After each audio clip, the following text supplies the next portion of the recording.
Kita awali informasi yang pertama. Narkoba jenis ganja seberat 26 kg hasil pengungkapan Kodam 2 Sriwijaya diserahkan ke BNNP untuk ditindaklanjuti. Namun hingga kini tersangka inisial FZ dan FD berhasil kabur dan belum ditemukan.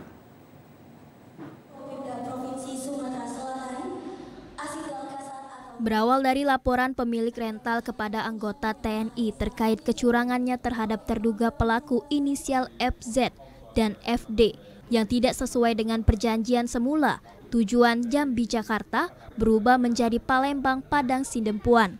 Anggota TNI tersebut melaporkan informasi kepada anggota Denintel Dam 2 Sriwijaya untuk menyelidiki kasus tersebut.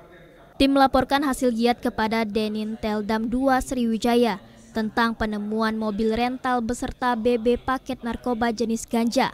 Namun saat di TKP kedua pelaku berhasil melarikan diri. Penyerahan barang bukti berupa narkoba jenis ganja seberat kurang lebih 26 kg ini berhasil diamankan oleh personil TNI Kodam 2 Sriwijaya untuk diserahkan kepada BNNP Sumsel agar dapat ditindaklanjuti.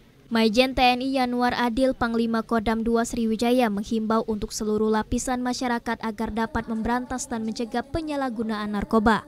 Bahwa narkoba ini harus benar-benar menjadi musuh kita bersama. Jadi saya himbau kepada masyarakat, bagi yang mengetahui informasi tentang narkoba, baik itu ganja, baik itu sabu-sabu dan lain sebagainya, tolong disampaikan kepada siapa saja, mau kepada TNI, kepada Polri, atau kepada aparat pemerintah daerah. Nah, kita akan bersatu padu dalam rangka memberantas peredaran narkoba di Provinsi Sumatera Selatan.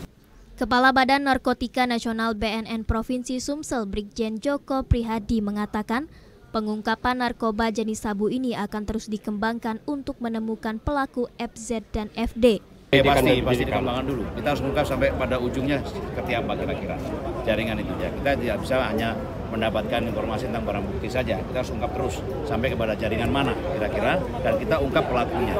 Masyarakat yang telah mengetahui informasi mengenai narkoba segera melaporkan kepada TNI Polri atau aparat pemerintahan agar dapat menghentikan penyebaran narkoba di Sumatera Selatan. Regita Ditarifani, TVRI Sumsel melaporkan.